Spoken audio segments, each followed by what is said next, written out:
Hey guys, this is the third 7-round mock draft episode that I've done after previously doing the Browns and the Cowboys. I guess for the Giants it's technically only a 5-round mock because the Giants don't have any picks in the 6th and 7th rounds. If you guys don't mind, please excuse my voice. My daughter got my wife and I sick this week, but you know. Rule number 76, no excuses, play like a champion. When you're done with this, make sure you go check those out along with my most recent 1st-round mock draft. The Giants were requested by Mayra, and I picked them because I think that the draft really starts with the Giants. It's pretty evident that the Browns are going to go Sam Darnold at number 1, but the Giants draft approach is the first question mark. Also, my wife comes from a family of Giants fans, so I pay pretty close attention to them. If you have a team you'd like me to do next, please comment below with the name of that team, and I might pick them and give you a shout out in the next video. The Cowboys 7-round mock draft is already up to 500 plus likes, and the Browns version has over 200, so let's set the goal here to get at least more than the Browns have done. So Giants fans, we need 250 likes on this video. Let's get it. With the 2nd overall pick, I have the Giants selecting UCLA quarterback Josh Rosen. The way I see it, the Giants have 2 directions they can go with this 2nd overall pick. A, draft Josh Rosen and have a franchise quarterback for the next decade, the most important position in sports, not to mention almost impossible without a top 5 draft pick. Or B option, trade down with the Bills in a deal that includes their 2019 1st-round pick, so you can load up for one more run with Eli Manning and hope that the Bills are going to have a top 10 pick next year that you could use to position yourself to move up for a franchise quarterback when you finally realize that Eli was actually washed up to begin with. That's it. Those are the 2 options with the 2nd pick. With the quarterbacks available, the obvious demand at the position, and the market prices have been set in past similar scenarios, you just can't take a running back or guard at number 2. Rosen is the most pro-ready quarterback in this draft, so I don't believe the rebuilding narrative, and I think that he's the best bet for the Giants to reload and compete again in 2018.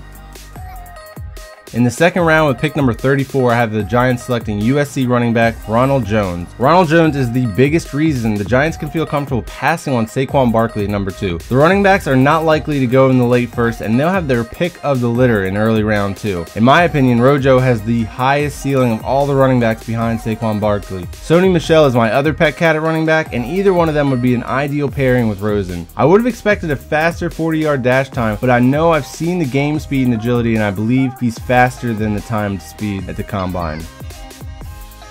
In the 3rd round with the 66th pick, I have the Giants selecting Florida State edge rusher Josh Sweat. Trading Jason Pierre-Paul was initially a surprise, but the Giants' new defensive coordinator ran a hybrid 3-4 defense in Arizona, and JPP doesn't really fit anymore. Now there's a needed edge rusher, and Josh Sweat could play in a hybrid role for the Giants as they transition from a 4-3 to more base 3-4 defensive looks. There's a lot of debate on where Josh Sweat will go in the draft, but this seems about right to me. He's insanely gifted, but he needs to keep his motor running at full speed all the time. 3 picks later at number 69, I have the Giants selecting Western Michigan offensive tackle Chukwuma Okorafor. The Giants need interior help more than they need help at offensive tackle, but Chukwuma Okorafor is an offensive tackle with the size of a mauling guard. I don't think the Giants want to give up on Eric Flowers as a potential starter at right tackle, so if they draft an offensive tackle that can fill in at guard until Flowers has shown whether or not he's capable on the right side, that would give them the chance to fill 2 holes while covering their bases at the more important tackle position for the future. In the 4th round with pick number 108, the Giants are selecting Tennessee cornerback Rashaan Gaulden. The Giants definitely need some cornerbacks, but they might shy away from a guy like Rashaan Gaulden after dealing with the headache named Eli Apple. Gaulden is infamous for doing what we'd all love a chance to honestly do. Gaulden is a reckless, aggressive,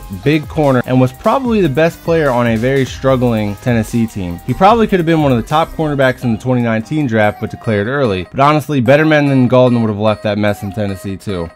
In the 5th round with pick number 139, I have the Giants selecting Central Florida wide receiver Tre'Quan Smith. With their final pick of the draft, I could see the Giants taking a waiver on a wide receiver. Odell Beckham Jr. is obviously the centerpiece of the offense, but they should continue to add weapons for their rookie quarterback. Also, with the contract situation looming, OBJ's future in NY is not definitive. Tre'Quan Smith has a great NFL wide receiver size and speed combination. He's a smooth and fluid athlete and could be a reliable wide receiver at the next level. Alright, that'll do it for the G-Men mock draft. I hope you guys like it. I really think that this will set them up for a quick turnaround for the future. Remember, the goal here is 250 likes, but I know y'all want to get more than the Cowboys, so make sure you hit that like button and subscribe to this channel. Thanks guys, good luck at the NFL draft, and I'll see you in the next video.